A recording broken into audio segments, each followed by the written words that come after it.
Magandang hapon ulit. So, mapalitan naman natin ito. Kasama siya sa nadali. Actually, kasama nga yan. Ayan. Dito, walang wala pang mabilhan o orderin pa daw to. So, 2 months bago dumating. Ito, meron naman sa 10th Avenue. At saka ito. So, ito, 3 layer to. Signal light, tapos yung rubber guard, tapos yung pinakang bahay. So, titingnan natin kung signal light lang yung nabali. Baka sakaling masalba pa yung bahay. Babaklasin muna to. Wala ko sana isang baklasan na lang pag nakabili nito. Yung problema, 2 months pa. So, baka naman ako'y makita ng LTO. Ka nakitang gumagana naman, kaya lang siyempre pangit yung tingnan. So baklasin ko muna to. Allen. Tapos kailangan may panungkit kayo. Gumagamit ako nito. Meron sa Shopee nito, mura lang to. Linisin nyo lang din. Kaya muna dali. Tumaus-us kasi siya.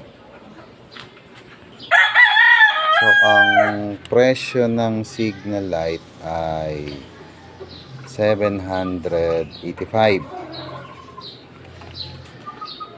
Sa Honda Prestige, ang canvas ko is 1.2 plus. So dito sa DNC medyo kamura-mura tayo. Nasa 1,200 plus siya sa mga Honda Casa. Sa Triumph din ako nagtanong kasi sigurado ko medyo mataas ton. So pagkakasyahin lang natin yung binayad sa atin nung nakadisgrasya. Ito siya. Mamaya pakikita ko sa inyo pagbukas.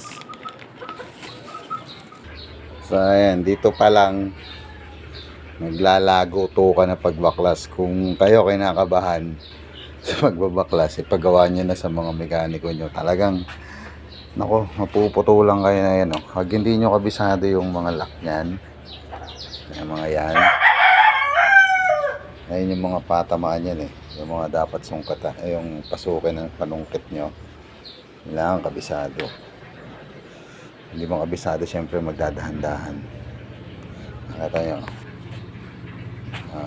ano yan, March 6, 2022. May pa, talagang may tag pa. So eto na, pagkatapos ng ilang minutong labanan, ito meron din to, March 6, 2020. So ayan niya yung bahay niya. So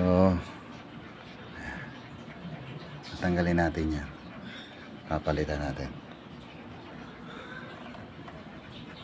Number 10 na wrench gagamitin. So eto, bali talaga dito.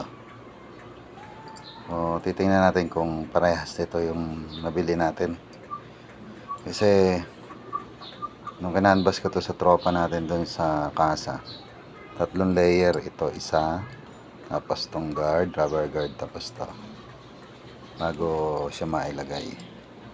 So, titingnan natin kung mayroon pa tayong magagawa. So ayan, ito niya yung pagkakabalot.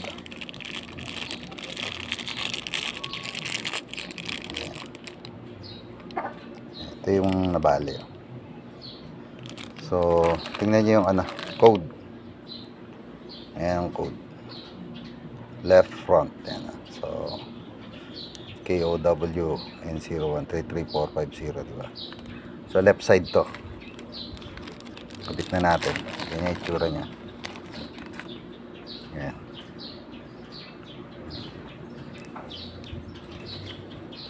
Kita yung balot na balot pa yan. So ito, may istorya to, kaya ganito to. Ayan, dapat ganyan yan Ang problema, nung nagparada ako dito, binahayan agad ng daga to, tas kinagat, sagad talaga sa dugtungan nila yung kagat ng daga. So, ang ginawa namin, buti, may naabutan pa kaming dugsungan. Kaya naikabit pa namin to. 7 araw pa lang tong motor na to, dinaga agad to. Pati yung nandiyan sa iba sa loob, pati yung ano neto, buti hindi inabot yung mismong wire. Itong panel na to, puro mga goma lang ang kinagat sa kanya. Ito talaga pinutol niya. So, ito yung ano, pinagkagatan. Kita niyan, orange at green. Pagdating dito, iba na ang kulay. Kinagat ng daga to. Putik na yan.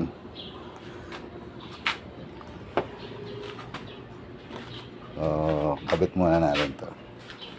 So, ayan, pag kinabit nyo, yung bakal na yan, nasa unahan yan. Ayan yung ano, harap. So, ayan, sa unahan.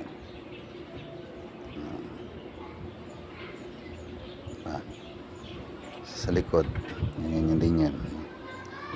Kasi kakabit na natin yung yan. Nalagyan ko na lang ng tape to. Kasi wala na nga yung original niyang tugtungan para safe. Tapos, balik na natin. Testingin pala natin yung gumagana. Hazard na natin para ayan, gumagana siya. Okay. Ayan. Sabay naman sila.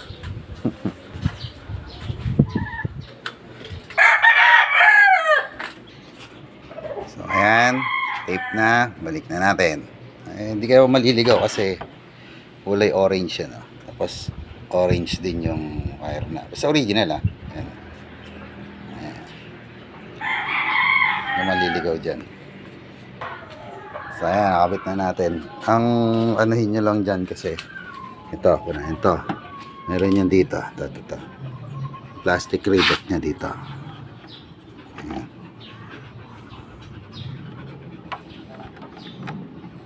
Ayan. Meron yan dyan. Tapos, isa, dalawa,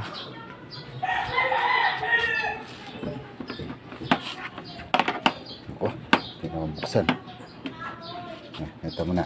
3. May tornilyo yan dyan. 4 tornilyo. Yan lang, 4 na yan. Dito lang sa side na to. Sa left side lang. Kapit na natin.